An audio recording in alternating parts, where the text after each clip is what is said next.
Assalamualaikum warahmatullahi wabarakatuh. Kembali lagi bersama saya Anissa Lestari dengan NIM 2107100066 dari Prodi Pendidikan Matematika Universitas Maliku Saleh. Pada video sebelumnya, kita sudah membahas mengenai cara menyelesaikan permasalahan matematis yang berhubungan dengan program linier terkait permasalahan sehari-hari dengan menggunakan aplikasi POM for Windows. Nah, kali ini kita akan membahas mengenai cara uji atau analisis statistik dari sebuah data menggunakan aplikasi SPSS. Nah, langsung aja yuk kita jalankan aplikasinya. Yang pertama, kita buka aplikasinya terlebih dahulu.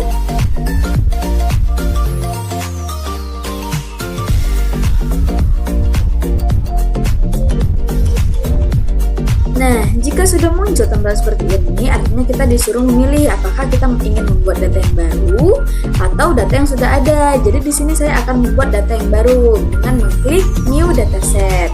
Selanjutnya kita klik OK. Nah, sudah muncul tampilan seperti ini. Inilah tampilan dasar dari aplikasi SPSS. Selanjutnya di sini kita diperintahkan untuk memasukkan datanya. Nah, di sini saya sudah menyiapkan sebuah data untuk kita analisis. Kita masukkan data ini ke dalam aplikasi SPSS. Nah, kita tidak bisa ya hanya sekedar memasukkan data, tetapi terdapat beberapa ketentuan yang harus dipenuhi. Nah, di sini terdapat dua lingkungan kerja atau dua lembar kerja, yakni data view dan variable view. Nah, data view ini digunakan untuk menginput data atau untuk menuliskan data dari variabel yang akan kita rancang nantinya. Nah, di mana untuk merancang variabel tersebut? Di lembar kerja variable new. Di sini digunakan untuk menuliskan nama variabel, yaitu mengatur segala jenis variabelnya yang akan diinput ke dalam data view. Nah, seperti itu. Perlu diketahui bahwa apabila kita ingin menuliskan data, maka kita terlebih dahulu harus mendefinisikan variabel pada lembar kerja variabel view. Nah, di sini kita lihat ada beberapa kolom dalam variabel view, yaitu ada name, type, width, decimals, label, values, dan lain sebagainya. Nah, di sini saya akan menjelaskan untuk tools yang sering dipakai saja. Yang pertama ada name. Nah, name di sini digunakan untuk memberikan nama variabel. Untuk memberikan nama variabel ada beberapa ketentuan yang harus dipenuhi. Yang pertama adalah untuk menuliskan nama variabel harus diawali dengan huruf. Nah, jika dengan angka kita buat, maka akan menghasilkan error seperti ini. Nah, tidak bisa, maka kita awali dengan huruf. Selanjutnya, tidak boleh menggunakan spasi. Untuk mengganti spasi, kita bisa menggunakan underscore. Misalnya nih, kita buat nama spasi siswa. Maka dia akan error, maka tidak bisa kita buat dengan spasi. Nah, solusinya adalah dengan membuat singkatan dari nama siswa atau menambahkan underscore, seperti itu. Nah, untuk nama variabelnya tidak boleh ada yang sama atau nama variabel harus unik. Artinya di sini, misalnya kita buat nama variabel pertama itu adalah nama. Yang kedua, kita ingin membuatnya nama juga. Maka jika kita enter, maka dia tidak valid, tidak boleh sama, seperti itu. Selanjutnya, tidak boleh menggunakan istilah reserved word seperti all, and, by, or, to, with, dan lain sebagainya. Nah, istilah reserved word ini merupakan istilah yang sudah ada di SPSS, jadi kita tidak boleh menggunakan variabel reserved word. Seperti misalnya kita ambil contoh adalah or, maka jika kita enter dia akan error, seperti itu. Nah, langsung aja kita isi jenis variabelnya sesuai data yang sudah kita siapkan tadi. Nah, untuk yang pertama tadi itu adalah, yang merupakan variabel itu adalah ini, nama siswa, jenis kelamin, mapel 1, mapel 2, dan sampai dengan mapel 5. Itu merupakan variabelnya. Nah, yang pertama adalah nama siswa. Perlu diingat lagi bahwa tidak boleh menggunakan spasi. Artinya di sini kita tidak boleh menggunakan spasi. Antisipasinya gimana sih? Dengan menyingkat atau menggunakan underscore. Di sini saya buat nama siswa dengan singkatan saja, yaitu N dan S, yang berarti adalah nama siswa. Selanjutnya, untuk variabel kedua adalah jenis kelamin. Saya singkat menjadi JK.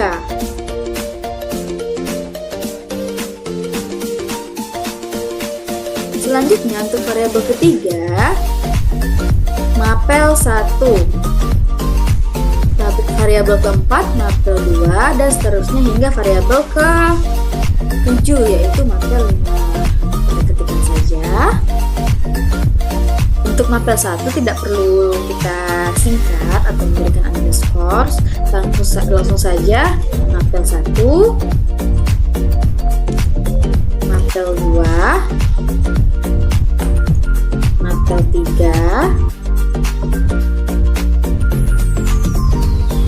mapel 4, mapel 5. Nah, seperti ini. Selanjutnya, kita masuk kepada type. Type di sini digunakan untuk menentukan jenis variabelnya. Apakah data variabel yang kita gunakan itu berbentuk numerik atau angka, ataupun berbentuk yang lainnya seperti string, berbentuk huruf, seperti itu. Misalnya nih, pada data untuk mengisi nama siswa ini NS menggunakan huruf kan di sini. Nah, nama siswa di sini kita isi dengan huruf, maka kita pilih type-nya berbentuk string karena dia berbentuk huruf. Nah, kita pilih string, lalu klik OK. Selanjutnya untuk jenis kelamin di sini adalah huruf. Maka kita pilih string. Untuk mapel 1 juga demikian, bentuk angka, dan sampai dengan mapel 5 berbentuk angka. Ubah aja menjadi numerik. Sudah pasti ya numerik. Selanjutnya kita masuk kepada width. Width di sini kita tidak perlu ubah, biarkan saja. Untuk desimal tergantung kita mau ambil berapa angka tuh di belakang desimal. Nah, untuk mempermudahnya kita ambil 0 aja karena kita tidak perlu menggunakan angka yang berkoma. Tapi cuma saja.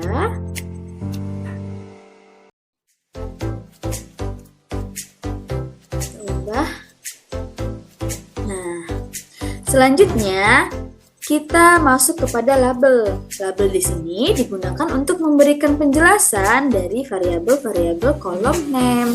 Nah, misalnya di sini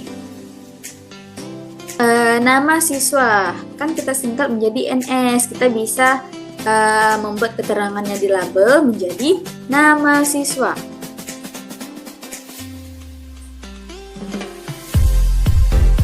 Selanjutnya, jenis kelamin. Jenis kelamin.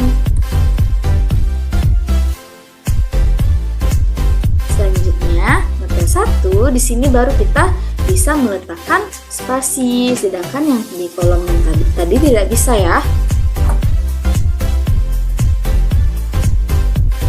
Mapel 2, mapel 3, mapel 4, mapel 5. Nah, seperti itu. Nah, oke, sudah selesai. Selanjutnya kita masuk kepada menu values. Nah, menu values ini digunakan untuk menentukan nama variabel. Misalnya nih kan, kita akan mendefinisikan jenis kelamin. kita tidak perlu membuat panjang-panjang atau menginput datanya dengan bacaan laki-laki atau perempuan. Kita dapat mempermudahnya dalam menginput datanya. Misalnya laki-laki, di sini kita klik tombol non yang ada garis titik 3 ini, klik. Di value kita bisa memisalkan laki-laki itu dengan angka 1. Nah, maka labelnya laki-laki. Kita klik ADD. Nah, untuk perempuan kita bisa memisalkannya dengan 2. Untuk labelnya itu adalah perempuan. Kita klik Add. Lalu jika sudah seperti ini, kita klik OK.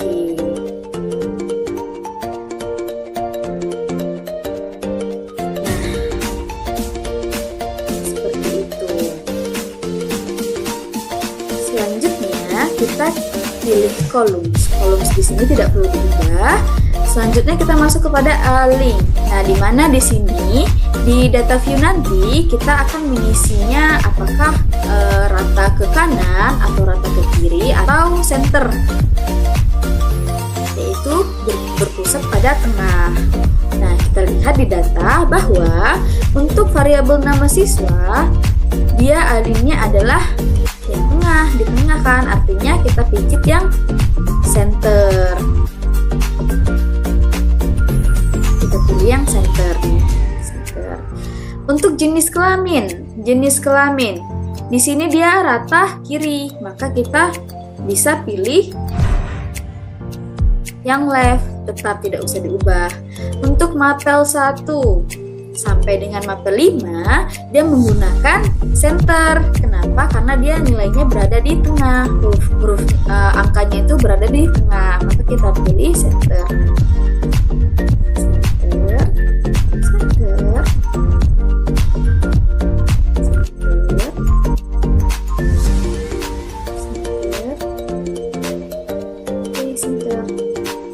selesai. Untuk measure dan juga row tidak perlu kita ubah.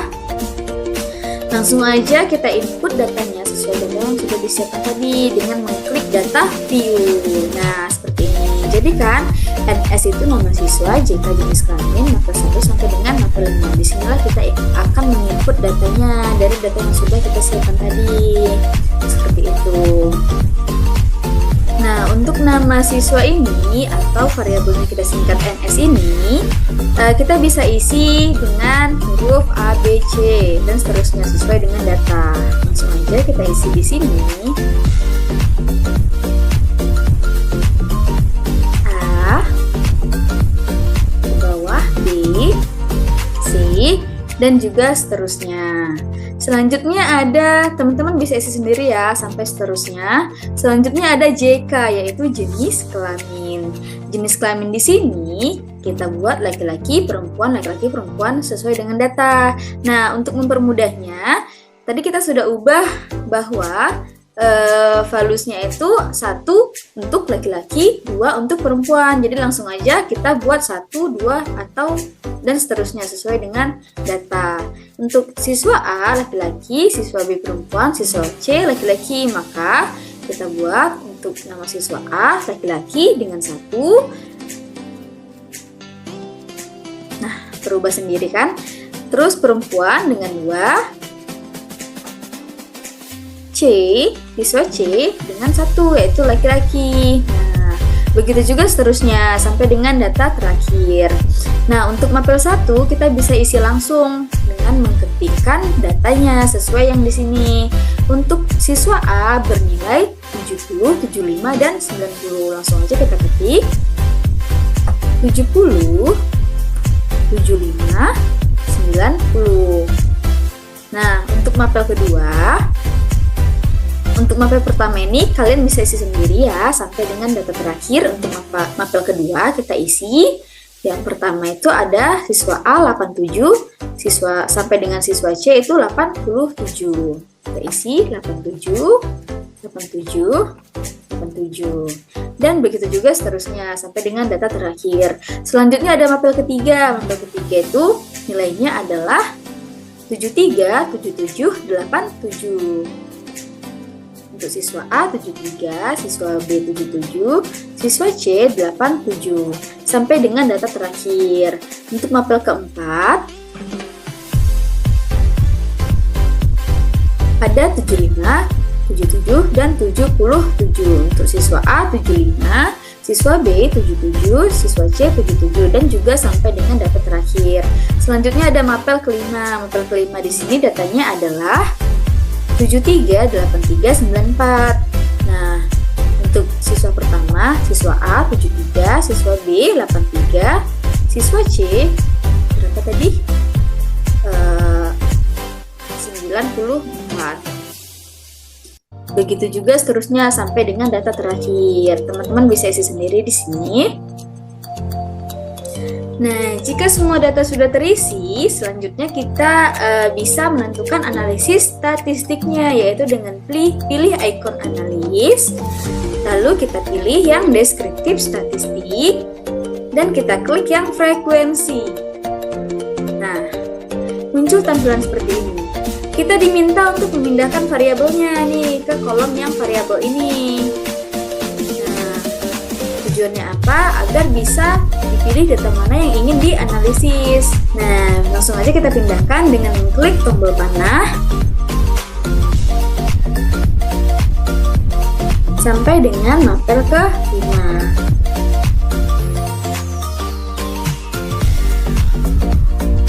Selanjutnya, jika sudah terpindahkan semua, kita pilih yang menu statistiknya karena ingin menganalisis statistik. Kita pilih. Nah, jika muncul tampilan seperti ini, artinya kita disuruh untuk memilih apa yang ingin kita analisis. Di sini saya ingin menganalisis mean, median, kuartil, persentil, yaitu persentil 5. Kita klik add, lalu varians, range, nilai maksimum, dan juga nilai minimum. Selanjutnya kita klik continue dan kita pilih OK. Nah, maka muncullah hasil dari analisis statistiknya, yaitu mean, median, varians, range, minimum, maksimum, persentil, dan lain sebagainya. Nah, jika teman-teman semua ingin mengetahui grafiknya, kita bisa tambahkan grafik, yaitu dengan mengklik ikon analis, lalu kita pilih yang deskriptif statistik, lalu kita klik yang frekuensi. Nah, tadi kan datanya sudah kita pindahkan nih kan. Selanjutnya kita tinggal mengklik charts. Charts di sini berarti adalah grafik. Kita klik. Lalu di sini tampilan seperti ini kita disuruh untuk memilih model grafik apa yang kita inginkan, seperti bar charts, peak charts, dan juga histogram. Nah, di sini saya ingin menggunakan yang peak charts. Selanjutnya kita klik continue, lalu kita klik OK. Nah, maka muncullah hasil dari grafik P-nya, grafik lingkarannya sesuai dengan data tadi. Inilah dia hasilnya, seperti itu. Nah, itulah tutorial singkat untuk uji atau analisis statistik dari sebuah data menggunakan aplikasi SPSS. Sekian video tutorial mengenai media pembelajaran berbasis ICT saya Anissa Lestari undur diri. Semoga bermanfaat bagi teman-teman semua dan mohon maaf apabila terdapat kesalahan dalam tutorial saya. Kepada Allah saya mohon ampun. Nah, sedikit pesan dari saya bahwa bersemangatlah dalam mempelajari sesuatu yang bermanfaat. Hiduplah seolah-olah engkau mati besok, belajarlah seolah-olah engkau hidup selamanya. Nah, thanks for watching. Jangan lupa like, comment, and subscribe. Arigatou gozaimasu. Wassalamualaikum warahmatullahi wabarakatuh.